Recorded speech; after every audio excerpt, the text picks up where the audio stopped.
अस्सलाम वालेकुम क्लास। अच्छा, लास्ट टाइम मैंने आप लोगों के साथ ये नोट्स शेयर किए थे। कुछ पॉइंट से तो मुझे आइडिया हुआ कि आप लोगों को समझ आए हैं, लेकिन काफ़ी सारे ऐसे लोग भी हैं जिनको समझ नहीं आए नोट्स। सो इसलिए मैं ये रिकॉर्ड कर रही हूँ ताकि अगर आपके जो पॉइंट्स आप लोगों को समझ नहीं आए वो क्लियर हो जाए। क्योंकि रिसर्च थोड़ा सा डिफ़िकल्ट सब्जेक्ट है और उसमें अगर जब तक आपके कॉन्सेप्ट्स क्लियर ना हो तो आगे की चीज़ें भी समझ नहीं आती। अच्छा, अब ये देखो, ये जो नोट्स में इन्होंने जो फ़िलॉसफ़ी ऑफ़ सोशल रिसर्च बताया हुआ है, ये मैं आपको नहीं पढ़ा रही क्योंकि सोशल रिसर्च और बेसिक अप्रोचेस ये हमने स्टार्ट के उसमें पढ़ लिए थे। वो जो आपका फर्स्ट चैप्टर जो था वो हमने उसमें पढ़ लिया था, ठीक है? बेसिक जो मैं पढ़ाना शुरू कर रही हूँ वो मैं आपको स्टार्ट कर रही हूँ। ये जो मेजर अप्रोचेस हैं philosophy of social philosophy of science and social research के, मैं उनको आपको एक्सप्लेन कर रही हूँ। सबसे पहले आ जाता है realism. Realism is a perspective of social research which represents itself as a dominant indicator on international politics. For its ontology, the ultimate objects of social scientific inquiry, that is, society, state, self exist and act independently of social scientists and their activities. The social reality is stratified into three domains. The empirical observation are made up of experiences and events through observation. The real events, whether observed or not, and the reality consist of the existing process, power, and causal mechanism that generates events. Social reality can be viewed as a socially constructed world in which social elements are the product of social actors or social arrangements are the product of material structure of relations. Realism basically एक ऐसा perspective है social research का जिसका जो basic आपके लिए like यहाँ पे जो 3 पॉइंट्स जो हैं वो उसने एक्सप्लेन किए हैं। एक तो पहली आपकी आ जाती है एम्पिरिकल ऑब्जर्वेशन, ठीक है? आप कोई भी जो इवेंट्स हैं या आपके लाइफ एक्सपीरियंस है उसके थ्रू जो आप ऑब्जर्व करते हो, that is your empirical observation. अब होता ये है कि जो इवेंट्स हैं या जो एक्सपीरियंसेस हैं, जिस तरह से आपने उसको ऑब्जर्व किया है, दूसरे ने उसको वैसे नहीं किया होगा, दूसरे ने उसको अलग पॉइंट ऑफ व्यू से किया होगा, ठीक है? सो यहाँ पे वही बात वो जो उसे ये कहता है कि आपका जो डोमिनेंट इंडिकेटर है दैट इज़ यू योरसेल्फ ना, ठीक है? कि आप किस तरीके से, अब आप यहाँ पे देखो ultimate object of social scientific inquiry उन्होंने किन 3 चीज़ों को बताई है, स्टेट, सोसाइटी, सेल्फ, ठीक है?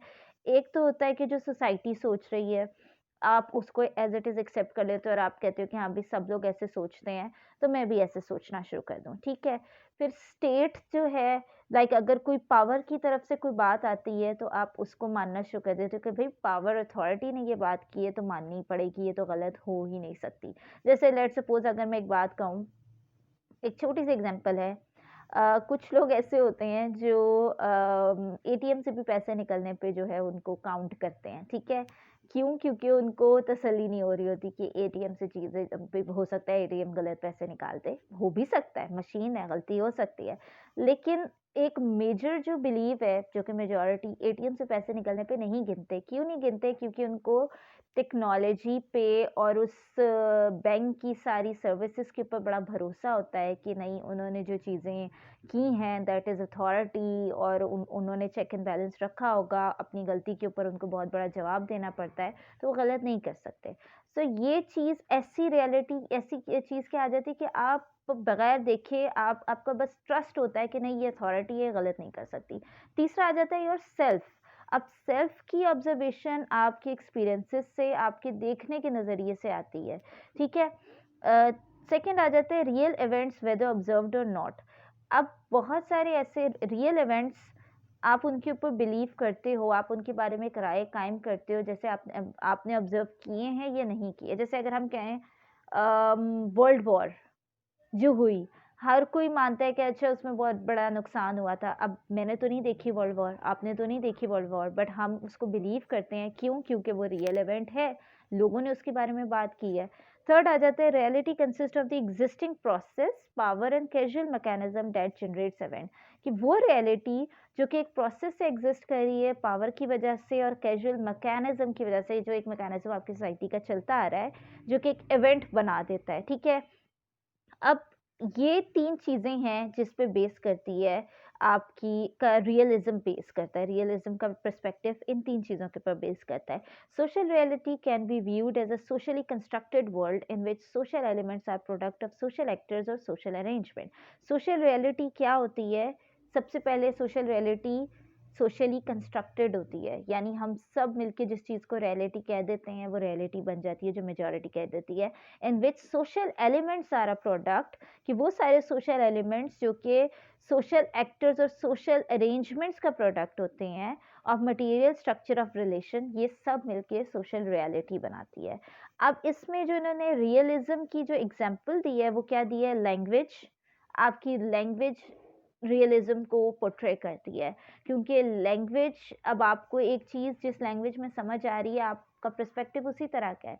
लेकिन जैसे अगर हम देखें, एक ज़रा एक कॉन्सेप्ट है डिफरेंट लैंग्वेजेस का। उर्दू जब बोलते हैं तो लोग कहते हैं जो रियल खासी उर्दू है, दैट इज़, उसको रिलेट किया जाता है कि बड़ी अदब अदाब वाली लैंग्वेज है, ठीक है, कि बड़ा उसके अंदर ठहराव है, बड़ा बड़ा उसके अंदर जो है एक अदब आ जाता है। जब आप इसी तरह पंजाबी की अगर हम बात करते हैं तो Punjabi is not a bad language, Punjabi is a good language, but Punjabi is a blunt language. तो बहुत सारे लोग, अगर आप किसी को पंजाबी में कोई बात कहो तो उसको वो ज़रा अगर अगला बंदा उसको नहीं समझता है तो उसको लगेगा आपने बदतमीज़ी की है, ठीक है?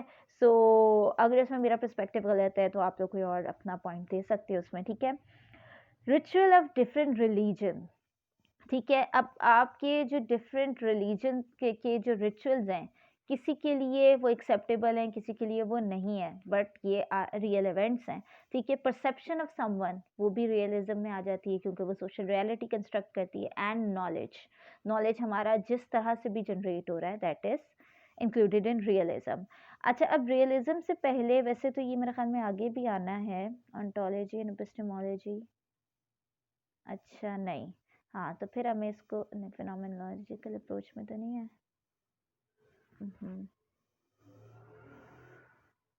हाँ, या मैं इसको स्किप कर गई हूँ क्योंकि मुझे लगा था कि ये आगे आनी है। जो मोस्ट इम्पॉर्टेंट पॉइंट्स हैं, ये मैं इसको स्किप कर गई थी, मुझे लगा ये आगे आनी है, बट ये these are the two most important points, that is ontology and epistemology.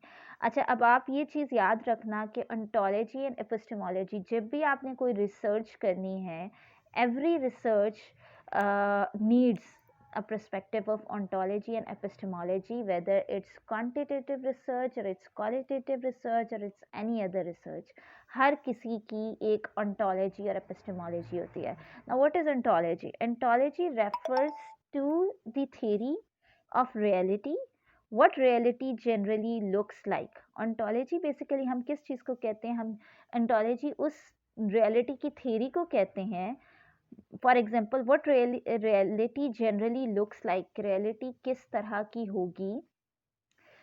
आप जो भी रिसर्च करने जा रहे हो उसकी एक ऑन्टोलॉजी ज़रूर होगी। ऑन्टोलॉजी क्या होगी कि जो रियलिटी है वो एक्चुअल में क्या है, और जो आपने लोगों से राय ली वो किस हद तक वैलिड है, ठीक है? That is ontology of that research. Epistemology refers to the theory of like let's suppose मैं कहती हूँ कि जो ये है ontology के अकॉर्डिंग, अगर हम कहते हैं कि फॉर एग्जांपल लोग कहते हैं, आप लोगों से ओपिनियन लेते हो, लोग कहते हैं कि जी अनएम्प्लॉयमेंट का जो है, जो कुछ लोग आपको ये पर्सपेक्टिव देते हैं कि अनएम्प्लॉयमेंट का मेजर ताल्लुक लैक ऑफ एजुकेशन है। दूसरे लोग आपको ये देते हैं कि अनएम्प्लॉयमेंट का ताल्लुक एजुकेशन से बिल्कुल भी नहीं है। लेकिन अब जो डेटा आपको मिल रहा है उसके अकॉर्डिंग आपको 60% लोग ये कहते हैं कि एजुकेशन से लेना देना नहीं है, 40% कहते हैं कि एजुकेशन से लेना देना है। तो उसके अकॉर्डिंग क्या चीज़ हो जाएगी कि आपका डेटा जो है वो तो ये कह रहा होगा कि हाँ, मेरे जो रिस्पोंडेंट्स हैं उनके अकॉर्डिंग रियलिटी ये बनती है कि अनएम्प्लॉयमेंट और एजुकेशन का कोई ताल्लुक नहीं है, ठीक है? लेकिन ये क्या है? ये आपकी रिसर्च फाइंडिंग्स हैं। बट ऑन्टोलॉजी इसकी क्या है? क्या वाकई में ऐसा है? क्या वाकई जो आपके रिस्पोंडेंट्स कह रहे हैं वो ही सच है? वाकई में अनएम्प्लॉयमेंट का कोई रिलेशन नहीं है? इसको आप कैसे आप इसको फाइंड आउट करने के लिए हम इसको लिटरेचर और दूसरी चीज़ों से रिलेट करते हैं, ठीक है? एपिस्टेमोलॉजी आ जाती है। Epistemology refers to the theory of knowledge of that reality, what particular properties and relations of reality we can describe. No philosophical epistemology can be composed of self-evident truth found for all the time. अच्छा, epistemology वैसे एक और बात मैं आप लोगों को कहूँगी, आपकी बुक में ओंटोलॉजी एपिस्टेमोलॉजी की बहुत अच्छी डेफिनेशन लिखी हुई है। अगर किसी को यहाँ से समझ नहीं आती तो वो ज़रूर बुक को गो थ्रू करे, उसमें बहुत ईजी वे में लिखी हुई है। अगर उसमें से पढ़ के आपको समझ ना आए या उसमें आपने कुछ पूछना हो तो आप मुझसे पूछ सकते हो, ठीक है? Refers to the theory of knowledge of that reality, what particular properties and relation of reality we can describe. Epistemology क्या कहती है? Ontology तो ये कहती है ना कि reality किस तरह की होगी। Epistemology कहती है कि वो नॉलेज जो कि एक्सप्लेन कर रही है कि रियलिटी की प्रॉपर्टीज क्या हैं, क्या चीज़ है जो मिलके रियलिटी बनाती है, ठीक है? Self evident truths, like no philosophical epistemology can be composed of self evident truth firm for all the time. Like एक जो सेल्फ एविडेंट ट्रुथ है, यानी आज का सच वो आज से 5 साल बाद सच रहेगा या नहीं, ये आप नहीं कह सकते, क्योंकि रियलिटी बदलती रहती है, रियलिटी सोशली कंस्ट्रक्टेड है, ठीक है? अब हम नीचे आ जाते हैं जी सेकंड पॉइंट पे, that is empiricism. Empiricism is the ontology and epistemology आगे भी आ गई है, अच्छा, ठीक है? अच्छा, empiricism is the doctrine that sense experience is the only basis of knowledge and that therefore all hypotheses and theories should be tested by a process of observation and experience. अच्छा, बेसिकली एम्पिरिसिज्म क्या कहती है? Empiricism का basically जो term है या empiricism का जो कॉन्सेप्ट है वो ये कहता है कि that sense experience is the only base of knowledge, कि किसी भी किस्म की जो नॉलेज है ना, कोई भी नॉलेज आपको कहीं से भी मिलती है, वो सिर्फ और सिर्फ सच तब साबित होती है जब आपकी सेंसेस उसको एक्सेप्ट करती हैं, ठीक है? That therefore all hypotheses and theories should be tested by a process of observation and experience. और यही वजह है कि एम्पिरिसिज्म कहती है कि आपकी जितनी भी थेरीज हैं, जो भी हाइपोथेसिस है, उसे टेस्ट किया जाए अपनी ऑब्जर्वेशन से। ऑब्जर्वेशन कैसे होती हैं? थ्रू आवर 5 सेंसेस और अपने एक्सपीरियंसेस से, कि लाइक आपका एक्सपीरियंस या लोगों के लाइफ एक्सपीरियंस अगर एक बात को एक्सेप्ट नहीं कर रहे, तो आप कैसे कह सकते हो कि वो रियलिटी है? एम्पिरिसिज्म में जैसे मैंने आपसे बात की थी कि आपकी 5 सेंसेस के अकॉर्डिंग जैसे हम बात करते हैं कि रियलिटी, अगर हम कहते हैं वही बात जो मैं पहले भी एक बार शायद आपको या पता नहीं किसी दूसरी क्लास को एक्सप्लेन किया, आई हैव नो आइडिया, कि एम्पिरिसिज्म इज़ लाइक कि जैसे मेरी अब मैं मुझे मेरे सामने एक, मतलब मैं ऊपर से देख रही हूँ और नीचे 2 लोग आपस में लड़ाई कर रहे हैं। मेरी साइड से जिसने थप्पड़ मारा, मेरी सेंस कहती है वो गलत है, ठीक है? लेकिन जिसने थप्पड़ खाया, वो मुझे मज़लूम नज़र आ रहा है जिस साइड से मैं देख रही हूँ। पर हो सकता है दूसरी साइड से जहाँ से आप देख रहे हो, थप्पड़ मारने वाला नहीं, थप्पड़ खाने वाला जो है वो गलत है, ठीक है? सो यहाँ पे क्या आती है? मेरी ऑब्जर्वेशन, और मैं अपनी ऑब्जर्वेशन की बेसिस पे जो बात कहूँगी देखूँगी, अदालत में गवाही तो मैं वही दूँगी ना कि मैंने ये देखा। और अदालत अगर तो दूसरी तरफ से देखने वाला कोई है ही नहीं, तो अदालत मेरे सच को मानेगी। लेकिन अगर दूसरी तरफ से देखने वाला कोई है और वो अपनी बात को प्रूव कर लेता है, तो मेरे और उसके बीच में एक टाई आ जाएगा। फिर तीसरा जो ऑब्जर्वेशन किसी और की आएगी कि उसके अकॉर्डिंग मैं सही हूँ या दूसरा सही है, और अगर जो तीसरा वाला बंदा मेरी साइड ले लेता है तो मेरा सच प्रूव हो जाएगा, दूसरे की साइड ले लेता है तो दूसरा का सच प्रूव हो जाएगा, और अगर कोई तीसरी साइड आ जाती है तो अगेन फिर हमें मज़ीद प्रूफ्स की ज़रूरत होती है। तो यही एम्पिरिसिज्म कहती है। एम्पिरिसिज्म कहती है कि कोई भी नॉलेज, कोई भी हाइपोथेसिस, कोई भी थ्योरी जो है वो प्रूव नहीं हो सकती हमारी सेंसेस, हमारी ऑब्जर्वेशन, हमारे एक्सपीरियंसेस के बगैर। तो हम हर वो चीज़, हर नॉलेज जिसको हमारी सेंस मानती है, हर वो एक्सपीरियंस जो कि हमने किया होता है पर्सनली और हमारी उसमें 5 सेंसेस इन्वॉल्व होती हैं, वो ही टेस्टेड होती है, वो ही प्रूव करने का सबसे पहला जो वे है, दैट इज़ थ्रू 5 सेंसेस। ये एम्पिरिसिज्म कहती है। In the philosophy of science, empiricism is a theory of knowledge which emphasizes on those aspects of scientific knowledge that are closely related to evidence. ठीक है. In philosophy of science, empiricism जो है वो basically emphasis करती है ऐसी scientific knowledge के ऊपर जिसको आप प्रूव कर सकते हैं, जिसका आपके पास एविडेंस है.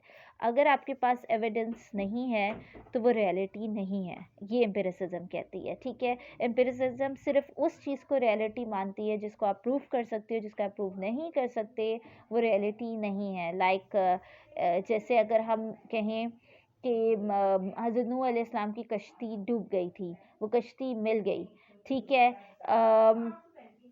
तो ये क्या चीज़ें हैं, ये क्या चीज़ें हैं, ये बेसिकली आ जाती है, ये बेसिकली आ जाती है इसमें कि अब आप ये देखो. फिर इसी तरह नबी पाक सल्लल्लाहु अलैहि वसल्लम मेराज पे गए, इसको साइंस ने प्रूव किया, एविडेंस मिला ना, साइंस ने मान लिया. ठीक है. फिर आपका आ जाता है पॉइंट इसमें, हम कहते हैं कि जब तक साइंटिस्ट ने ये प्रूव नहीं किया था कि मौत के बाद आपकी रूह निकल जाती है और आपकी बॉडी मैस का जो लेवल है, लाइक यानी जो वेट है वो कम हो जाता है, तब तक एविडेंस नहीं था तो माना नहीं. एविडेंस है तो आप मानते हो. बहुत सारे लोग जिन भूतों को नहीं मानते क्योंकि एविडेंस नहीं होता या उनके साथ नहीं हुआ होता, लेकिन बहुत सारे लोग हैं जो मानते भी हैं. ठीक है. क्योंकि उन्होंने खुद ऐसा कुछ फेस किया होता है. ऑल्दो हो सकता है कि वो चीज़ सिर्फ उनकी नज़रिए में किसी भूत ने की हो, इन रियलिटी वो भूत ना हो. तो ये क्या है कि एम्पिरिसिज्म यही बात करती है. दैट्स वाई अगर हम देखें अल्लाह ताला का कोई भी काम जो है वो ऐसा नहीं है कि जिसको आप कहो कि वो मिरेकल है और बस हो गया. ये तो हमारा बिलीव है ना, ये तो हमारा रिलीजियस बिलीव है कि हम मानते हैं कि अल्लाह ताला ने बस जिस काम को कह दिया वो हो जाता है. ये हमारा बिलीव सिस्टम है. बट अगर हम वैलिडिटी पे देखें तो ऐसा कोई काम अल्लाह ताला ने नहीं किया. That's why Islam is a complete religion कि हर चीज़ जो है उसके प्रूफ्स हैं, क्योंकि कुरान पाक में अल्लाह ताला ने खुद बयान कर दिया ना कि जानने वालों के लिए निशानियां हैं. तो ऐसी कोई चीज़ नहीं है जिसको आप कहोगे कि आपकी 5 सेंसेस प्रूव नहीं कर सकती, मान नहीं सकती कि ये कैसे हो गया. ठीक है. Ontology. Empiricism entails ontology of an ordered universe made up of atomistic, discrete, and observed evidence which can be represented by universal proposition, constant conjunction, or regular patterns of event. Ontology क्या कहती है? Empiricism entails ontology of an ordered universe made up of. अच्छा, अब empiricism उस ontology की बात करती है कि यूनिवर्स हमारी एक ऑर्डर्ड वे में चलती है. ontology जो भी मैंने पीछे बताया कि एक ऑर्डर्ड वे में चलती है. आप एक ऑब्जर्व्ड इवेंट्स चलते आ रहे हैं जिस बेसिस पे आप यूनिवर्स को मानते हो. अगर वो ऑब्जर्व्ड इवेंट्स आपके सामने ना होते तो आप यूनिवर्स को नहीं मानते. ठीक है. सेम अगर आप देखो बहुत सारे लोग हैं वो मानते हैं, लाइक वो लोग जो कि खुदा को मानते हैं या नहीं मानते, वो भी इस बात को ज़रूर मानते हैं कि दुनिया ने एक दिन तबाह हो जाना है. क्यों? क्योंकि that is a proven thing from universal side, scientific side. ठीक है. ओके. नेक्स्ट आ जाता है epistemology. In its epistemology knowledge is derived from, ये ओंटोलॉजी ने एपिस्टेमोलॉजी को एम्पिरिसिज्म से रिलेट किया हुआ है. In its epistemology knowledge is derived from sensory experience, concept and generalization which are summary of particular observation. Epistemology empiricism की क्या कहती है? वो ये कहती है कि नॉलेज जो है वो हमारे सेंसरी एक्सपीरियंसेस से जो है वो ड्राइव होती है, कि मतलब मेरे सेंस जिस चीज़ मैं जो ऑब्जर्व कर रही हूँ. ठीक है. लाइक अब आप देखो सिंपल अगर हम बात करें भूख लगने की, दैट भूख लगना इज़ अ फीलिंग जो आपकी सेंस आपको इंडिकेट कर रही होती है. नज़र तो नहीं आ रही होती ना, आपने बाहर निकाल के कुछ दिखाया तो नहीं होता कि मुझे ये देखो मुझे भूख लग रही है, या वो चीज़ आपकी सेंस जो है वो उसको प्रूव कर रही होती है कि मुझे कुछ फील हो रहा है मेरे पेट में, मुझे लग रहा है कि मुझे भूख लग रही है या मेरी एनर्जी डाउन हो रही है. It's a hidden thing, but आपकी सेंस उसको मैसेज दे रही है तो आप उसको मान रहे हो. ठीक है. ये आपकी अपनी. फिर सेम लाइक पर्टिकुलर ऑब्जर्वेशन की अगर हम बात करते हैं तो आप एक चीज़ को ऑब्जर्व करके उसको मानने लगते हो और आपका नज़रिया तब बदलता है जब आपको उससे डिफरेंट एविडेंस मिलते हैं या डिफरेंट ऑब्जर्वेशन हो जाती है. ठीक है. अम, अच्छा, इसके ऊपर अगर हम देखें तो हम कोविड की भी एग्जांपल ले सकते हैं कि वेव 1 से ज़्यादा वेव 2 जो है वो डिफ़िकल्ट है, या जितना भी जो वर्ल्ड हेल्थ ऑर्गेनाइजेशन भी ये बात कर रही है, ओवरऑल भी हम देखें तो लोग यही कह रहे हैं कि वेव 2 जो है वो ज़्यादा ख़तरनाक है। But why we don't have that particular behaviour towards second wave? क्योंकि फर्स्ट वेव में हमारी ऑब्जर्वेशन इस चीज़ के ऊपर थी, क्योंकि वो हमारे लिए न्यू चीज़ थी, तो हम उसको हर मिनट टू मिनट ऑब्जर्व कर रहे थे और हम फील कर रहे थे कि हाँ सच है, कोरोना फैल रहा है, ठीक है। अब भी कोरोना उतना ही फैल रहा है, उससे ज़्यादा फैल रहा है, लेकिन अब आप उसकी तरफ आपकी ऑब्जर्वेशन कम हो गई है। अब आप जैसे आप पहले ज़्यादा उसको डीप डाउन चेक कर रहे थे, अब आप उतना ज़्यादा नहीं चेक कर रहे। अब आप कह रहे हो अच्छा ठीक है, सही है, हाँ हो रहा है, फैल रहा है, ठीक है। अब आप उतने कॉन्शियस नहीं हो जितने आप पहले थे, ठीक है। फिर आ जाती है positivism. Positivism is a philosophy that states that only authentic knowledge is knowledge that is based on actual sense of experience as well as hold monopoly of knowledge in science. For positivism, social science is an attempt to gain predictive and explanatory knowledge of the external world, and to do this, the researcher must construct theory that consists of highly general statement expressing the regular relationships. Positivism denies the perspective which states that all human qualities are beyond the reach of scientific understanding. Positivism has been criticized for its universalism and also fails to prove that there is no abstract idea, law and principle. अच्छा, positivism क्या कहती है? Positivism सबसे पहले तो बात करती है कि वही नॉलेज सच है जो कि ऑथेंटिक है। और ऑथेंटिक कैसे आप किसी नॉलेज को प्रूव करते हो? That is through your senses of experience, observation, आप उससे प्रूव करते हो। अच्छा, मैंने आप लोगों को इंट्रो टू सोशियोलॉजी जब आप लोगों ने पढ़ा था, तब भी मैंने आपको पॉजिटिविज्म की बड़ी इजी एक डेफिनेशन बताई थी कि पॉजिटिविज्म पर्सपेक्टिव जो कि ऑगस्ट कॉम्ट ने दिया था, और वो बेसिकली कहता था कि हम सोसाइटी को भी साइंटिफिक वे में, जिस तरह से हम नेचुरल साइंसेस को साइंटिफिक वे में प्रूव कर सकते हैं, उसी तरह हम सोशल साइंसेस को या सोसाइटी को या सोशल रिलेशंस को भी साइंटिफिक वे में प्रूव कर सकते हैं, ठीक है। अब वो पॉजिटिविज्म क्या कहती है? पॉजिटिविज्म कहती है कि रियलिटी इज आउट देयर, कि रियलिटी एग्जिस्ट करती है दुनिया में। We have to find out and prove it. अगर हमें इसके एविडेंस मिल गए, प्रूव हो गई, तो वो सच्चाई है, नहीं मिले तो वो सच्चाई नहीं है। अब अगर इसको हम थोड़ा सा, अगर हम अपनी रिलीजियस बिलीफ से रिलेट करें, तो हमारा मज़हब जो है वो सबसे पहले ये बात करता है कि अल्लाह ताला ने, अगेन मैं वही बात करूँगी कि कुरान पाक में कह दिया ना कि जानने वालों के लिए निशानियाँ हैं। तो पॉजिटिविज्म भी यही बात करती है कि रियलिटी एग्जिस्ट करती है, इज़ आउट देयर, दुनिया में है, बट जो चीज़ प्रूव हो जाएगी, जिसके एविडेंस आपको मिल गए, जिसको आपने मान लिया, वो सच्चाई है, जिसको आपने नहीं माना वो सच्चाई नहीं है। यहाँ पे हम थोड़ा-सा कॉन्ट्रडिक्ट करते हैं, हमारा मज़हब कॉन्ट्रडिक्ट करता है कि हम उन चीज़ों पे भी, अब जैसे हम बिलीव, कुछ चीज़ें ऐसी हैं जिन पे हम बिलीव करते हैं, उसको हमारी सेंसेस तो प्रूव करती है, बट साइंस अभी तक प्रूव नहीं कर पाई, ठीक है ना? लेकिन अगर हम साइंटिफिक वे में देखें, तो आपने अगर देखा हो, कुछ आपने मेजर साइंटिस्ट के बारे में सुना होगा, जिन्होंने एक्सट्रीम लेवल पे जब चीज़ों को फाइंड आउट करने की कोशिश की, तो वो तख्लीक के इतने करीब पहुंच गए कि उन्होंने इस्लाम कबूल कर लिया। क्यों? क्योंकि उन्हें समझ आ गई कि हाँ, हर चीज़ जो है उसके वेरिफाइड फैक्ट्स अल्लाह ताला ने दिए हैं। सो दैट्स व्हाई अगर हम बात करें तो अल्लाह ताला ने ऐसा कोई काम नहीं है अल्लाह ताला की तख्लीक का जिसके प्रूफ्स हमें दुनिया में नहीं मिलते, कि हमारी सेंसेस कहीं ना कहीं जो सवाल उठाती है उसके जवाब अल्लाह ताला ने हिडन रखे हैं, जिसको आपने फाइंड आउट करना है। तो पॉजिटिविज्म यही कहती है कि जो चीज़ प्रूव हो जाती है वो सच्चाई है, जो चीज़ नहीं होती वो सच्चाई नहीं है। अब इसके ऊपर क्रिटिसिज्म यही है कि जैसे लेट्स सपोज अगर हम कहते हैं एक बंदे को सजाए मौत दे दी गई क्योंकि एविडेंस मिल गया, प्रूव हो गई, अदालत ने तो मान लिया किसी ने सजा की है, मतलब इसी ने गुनाह किया है, पर बेगुनाह निकलता है वो बंदा बार बार कहता है कि मेरे खिलाफ सबूत दिए गए हैं, मैं बेगुनाह हूँ।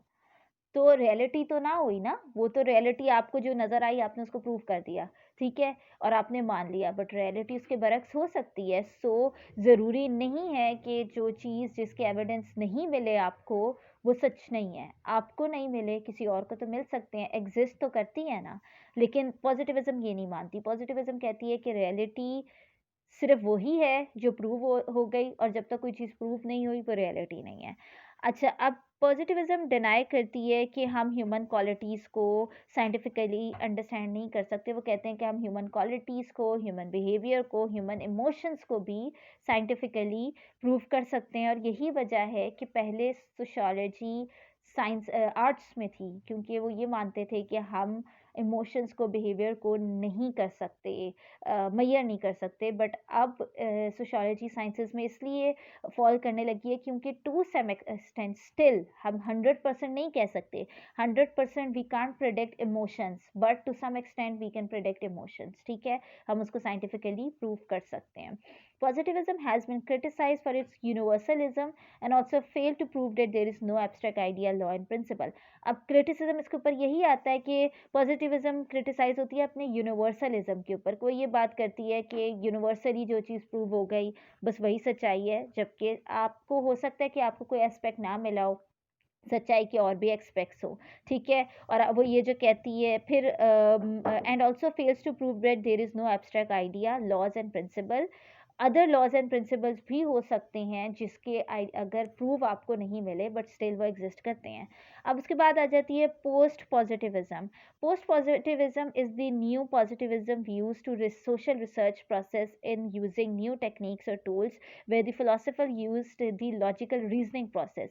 पोस्ट पॉजिटिविज्म क्या थी? ये पॉजिटिविज्म पहले जो सिर्फ एविडेंस या एम्पिरिसिज्म के ऊपर बेस करती थी, पोस्ट पॉजिटिविज्म लॉजिक के ऊपर बात करती है। In the system of logic, it will also discuss how two major logic systems, the inductive and deductive method of reasoning, are related to modern research. To ensure the quality of research process, it takes on two different but interrelated instruments: validity and reliability. Validity mainly is just something abstract and philosophical, which is the principle of post-positivism and reality. अच्छा, validity and reliability इसको हम आगे पढ़ेंगे, ये भी आगे topic आएगा हमारा, ठीक है। पोस्ट पॉजिटिविज्म में आ जाती है। पोस्ट पॉजिटिविज्म में जो एडिंग हुई पॉजिटिविज्म में, वो सिंपल ये थी, लॉजिकल रीजनिंग को ऐड किया गया, जिसमें इंडक्टिव एंड डिडक्टिव रीजनिंग आ जाती है। ये आप लोगों ने पढ़ी हुई है आई थिंक। अगर नहीं पढ़ी हुई तो मुझे बता देना कमेंट्स में, तो मैं समझा दूंगी, ठीक है। आइडियलिज्म आ जाती है। Idealism is understood in one of two senses, metaphysical and political. Metaphysical ideal A physical idealism is the belief that in the final analysis only ideas exist. Idealism entails ontology in which social reality is a product of process through which social actors negotiate the meaning of and for action and situation. In its epistemology, knowledge is derived from everyday concept and meaning. The social researcher enter into day-to-day social world in order to get socially constructed meaning and then reconstruct these meanings in a scientific knowledge.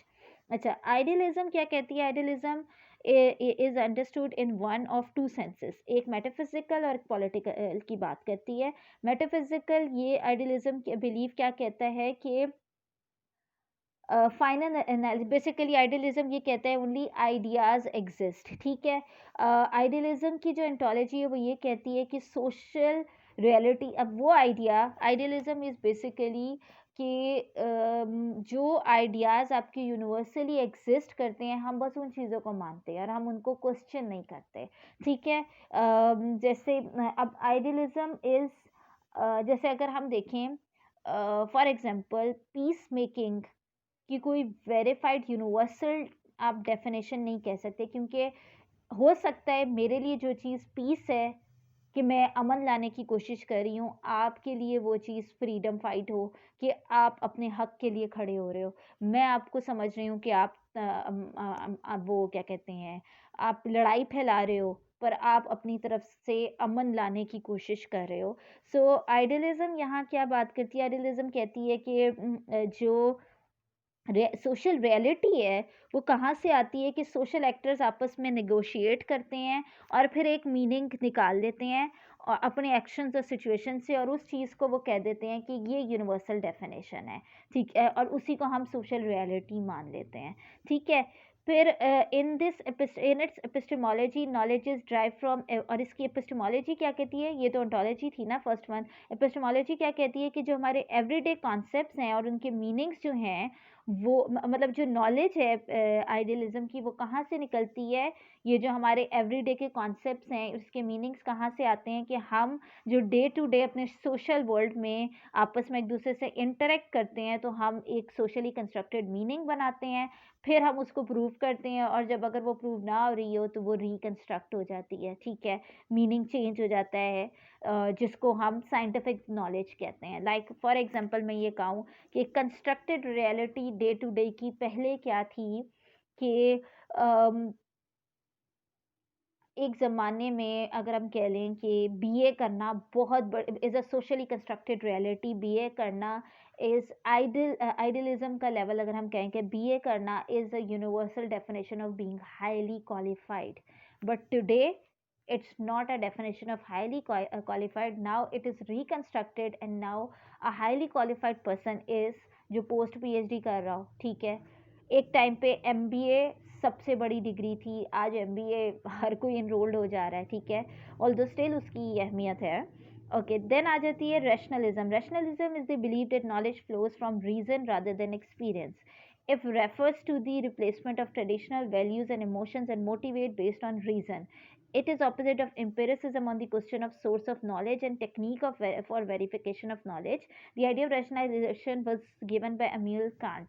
अच्छा ये इम्यूल cantt ने ये दिया था rationalism कहती है ये बात करती है कि ये कहती है कि जो एम्पिरिसिज्म कहता है कि हमारे जो एक्सपीरियंसेस हैं ऑब्जर्वेशन है वो रियलिटी को प्रूव करती है रैशनलिज्म कहती है नहीं एक्सपीरियंस और ऑब्जर्वेशन नहीं रीज़न आप जब तक किसी बात का रीज़न नहीं देते वो चीज़ रियलिटी नहीं है ठीक है ये रेफ़र करते हैं कि रैशनलिज्म ही जो है वो ट्रेडिशंस को क्वेश्चन करती है वैल्यूज़ को इमोशंस को कि वो वैल्यूज़ वो ट्रेडिशंस वो इमोशंस जिनके कोई रीज़न नहीं है ये इसको क्वेश्चन करती है नो मैटर आप वो एक्सपीरियंस कर रहे हो नो मैटर आपने वो ऑब्जर्व किया बट विदाउट रीजन वो उसको एक्सेप्ट नहीं करती दैट्स वाई ये एम्पिरिसिज्म के अगेंस्ट है एम्पिरिसिज्म नॉलेज को क्वेश्चन करता है कि नॉलेज कहाँ से आ रही है आपकी फाइव सेंसेस उसको प्रूव कर रही है लेकिन रैशनलिज्म जो है वो नॉलेज को नहीं या अगर वो फाइव सेंसेस से प्रूव हो रही है स्टिल वो कहता है रीजन दो इसके पीछे वजह क्या है अगर लोग हम मतलब हम कहते हैं ना एम्पिरिसिज्म कहती है कि लोग जो हैं सारे के साथ जब कोई बंदा मर जाता है तो हम उसे दफना के आ जाते हैं दैट इज़ एम्पिरिसिज्म कहती है कि मेरी सेंसेस इसको प्रूव करिए कि हाँ मैंने अपनी आंखों से देखा है कि जब कोई मर जाता है तो उसको लोग कब्रिस्तान में डाल आते हैं या जिस तरह भी जो भी एक चीज़ होती है पर रैशनलिज्म कहेगी क्यों क्यों कब्रिस्तान में ही क्यों डाल के आते हैं और कोई तरीका क्यों नहीं है ठीक है सो दैट इज रीजनिंग आगे फंक्शनलिज्म है ये आप लोगों ने पढ़ा हुआ है इसको आप रीड अगेन करोगे आपको समझ आ जाएगी फंक्शनलिज्म स्ट्रक्चरलिज्म ये थेरीज में भी पढ़ा हुआ है इंट्रो टू सोशियोलॉजी में भी पढ़ा हुआ है इसलिए इस पर मैं टाइम नहीं लगाऊंगी इस पर अगर आपको कोई क्वेश्चन है तो आप पूछ सकते हो utilitarianism is a moral philosophy that suggest that the rightness of action policy और institution can be established by its tendency to promote happiness. It is the idea that the moral worth of an action is solely determined through maximized happiness or pleasure of all person. अच्छा utilitarianism कहती है ये basically बात करती है कि कोई action ये सोसाइटी के एक्शंस को क्वेश्चन करती है कहती है कोई एक्शन आपका सही या गलत इस बेसिस पे होता है कि उससे लोग कितने खुश हैं यूटिलिटेरियनिज्म कहती है कि अगर आपका एक्शन सोसाइटी में खुशी बांटना है खुशी को प्रमोट करना है तो आपका एक्शन सही है अगर आपकी एक्शन में मैक्सिमम लोग खुश नहीं हैं तो भले ही आप जितना मर्जी अच्छा काम कर रहे हो आप जो हो वो गलत हो ठीक है तो यूटिलिटेरियनिज्म का बेसिक मकसद मैक्सिमाइज्ड हैप्पीनेस है ठीक है इंस्ट्रूमेंटलिज्म क्या कहती है the instrumentalism approach views that concept and theories are mainly useful equipment whose worth is measured not by whether the concept and theories are true or false but by how effective they are in explaining and predicting phenomena. Instrumentalism is related closely with pragmatism which sometimes contrasts with scientific realism in which theories are to be proved more or less true. अच्छा इंस्ट्रूमेंटलिज्म कहती है कि कोई भी concept कोई भी theory जो है वो एक यूज़फुल इक्विपमेंट सिर्फ़ तब बनता है लाइक अगर वो सही या गलत साबित हो रही है, इससे नहीं बनता, बल्कि इससे बनता है कि कितना ज़्यादा वो हेल्प कर रही है किसी फिनोमेना को एक्सप्लेन करने में या प्रिडिक्ट करने में। लाइक लेट्स सपोज़ मैं कहती हूँ कि terrorism is to kill someone या ऑथेंटिकली ये एक फिनोमेना है, ठीक है? अब ये प्रूव हुआ कि जब आप किसी को ऑथेंटिकली आप किसी का मर्डर कर रहे हो, किसी के ऊपर जुल्म कर रहे हो, तो वो टेररिज्म है, दहशत फैलाना है। लेकिन इंस्ट्रूमेंटलिज्म कहती है कि क्या आपका ये प्रूवन बात एक्सप्लेन कर रही है इस फिनोमेना को, प्रिडिक्ट कर सकती है इस फिनोमेना को मज़ीद? अगर तो कर सकती है तो वो ठीक है, अगर नहीं कर सकती है तो वो सही नहीं है। फेमिनिज्म भी आप लोगों ने पढ़ा हुआ है शुरू में, इसको पढ़ लो, अगर नहीं समझ आती है तो मुझसे दोबारा पूछ लेना। मटेरियलिज्म भी टू सम एक्सटेंट आपने पढ़ा हुआ है। Materialism was the trend of early 20th century which explain social, historical and cultural development in terms of, यानी कि मटेरियलिज्म बेसिकली ये 20th सेंचुरी का कॉन्सेप्ट था जिसमें आप मटेरियलिस्टिकली आप जो डेवलप्ड हुई सोसाइटी इंडस्ट्रियल बेसिस पर, इकोनॉमी की बेसिस पर, जिससे आपको कोई मटेरियल फ़ायदा हो रहा हो, that is materialism. Phenomenological approach में phenomenology is that approach to philosophy of science which begins with an exploration of phenomena, what represents itself to research process and conscious experience. किसी भी phenomena को जब कोई चीज़ explain करती है, जब आप उसको deep down explain करते हो, उसको verify करते हो, that is phenomenology. For example, मैं एक बात करती हूँ कि बीइंग सिंगल या सिंगलहुड, ठीक है, इज़ अ फिनोमेना, ठीक है। अब इसको कॉन्शियसली मैं कैसे प्रूव करूँगी? फिनोमेनोलॉजी क्या कहेगी कि इस फिनोमेना को फाइंड आउट करने के लिए, प्रूव करने के लिए मैं लोगों से उनके लिव्ड एक्सपीरियंसेस पूछूंगी, उनकी ओपिनियन पूछूंगी कि वो लोग जो सिंगलहुड से गुजर रहे हैं उनके क्या क्या ट्रॉमास हैं, क्या पॉजिटिविटी है, क्या नेगेटिविटी है। दैट इज़ ऑल फिनोमेनोलॉजी का प्रोसेस थ्रू विच मैं एक फिनोमेना को completely एक्सप्लेन कर रही हूँ, वेरीफाई कर रही हूँ। Skepticism is an epistemological argument poses the question of whether knowledge is possible or not within the fold of social research. For knowledge, it is not necessary to believe something strongly, but to justify an assertion of knowledge. Skepticism कहती है कि ज़रूरी नहीं है कि आप किसी knowledge पे स्ट्रांगली बिलीव करते हो तो वो सच है, आप उसको प्रूव कर सकते हो, उसके वैलिड पॉइंट्स हैं तो वो सच है, वरना वो नहीं। आप उसे जस्टिफाई कर सकते हो तो वो सच है, वरना नहीं। लाइक फॉर एग्जांपल आप ये कहो कि मैं आखिरत पे बिलीव करती हूँ, तो लोग आपको क्यों मानेंगे कि आप आखिरत पे बिलीव करती हो, या मेजॉरिटी दुनिया आखिरत पे बिलीव करती है। बट अगर आप आखिरत को जस्टिफाई कर सकते हो तो ही दुनिया आखिरत को मानती है। दैट इज़, ये स्केप्टिसिज्म का कॉन्सेप्ट है। अच्छा, आगे आ जाते हैं nomothetic and ideographic. Nomothetic states the tendency of generalization which is expressed in natural sciences. ये छोड़ दो, ये आपके काम की नहीं है, मतलब आपकी सब्जेक्ट से रिलेट नहीं कर रही। Solipsism. Solipsism, literally one's selfism, is the doctrine of individualistic perspective where its general philosophical position can be viewed as one can know only about oneself. Solipsism believes that one doesn't know nothing except one's own experience, states and acts. Solipsism ये कहती है कि जितना मर्जी कोई मुझे study कर ले, जितना मर्जी कोई मुझे जान ले, मैं जितना अपने आप को जान सकती हूँ कोई मुझे नहीं जान सकता, ठीक है। मेरा अपना एक्सपीरियंस, मेरे एक्ट्स को जितना मैं समझ सकती हूँ कोई और नहीं समझ सकता, मैं जिस तरह एक्सप्लेन कर सकती हूँ कोई और नहीं एक्सप्लेन कर सकता। और एटम एटॉमिज्म का मैंने आपको वो वॉइस नोट में भी शेयर किया था। That is approach states that atomism approach states that the primary unit of social world are self reliable, self-contained, independent and separate entities. It describes that person's experience are his own unique state of consciousness in which he has optimum privilege to access. अच्छा, अब ये वही autonomy से आती है कि मेरा life experience, मेरी सेल्फ, मतलब मैं सबसे ज़्यादा उस बात पे यकीन करूँगी जो कि मैंने देखी होगी, जो कि मैंने पढ़ी होगी, जो कि मैंने ऑब्ज़र्व की होगी। तो दैट इज़ माय ऑटोनॉमी ना कि मैं किस तरह से किसी चीज़ को मान रही हूँ। अगर मुझे कोई एक्सप्लेन करे जा रहा है लेकिन मैंने नहीं उस चीज़ को वैसे देखा तो तब तक मैं नहीं मानूँगी, ठीक है? ये टॉपिक मैंने क्लियर कर दी है। अब आप लोगों को इससे रिलेटेड आप लोग पहले भी एग्ज़ाम्पल शेयर कर रहे थे लेकिन अब अगर आप लोगों को ज़्यादा क्लियर हो गया है तो आप इससे रिलेटेड एग्ज़ाम्पल शेयर कर सकते हैं और जो चीज़ समझ नहीं आई मुझे बता दो ताकि मैं उसको दोबारा एक्सप्लेन कर दूँ। ओके क्लास, अल्लाह हाफ़िज़।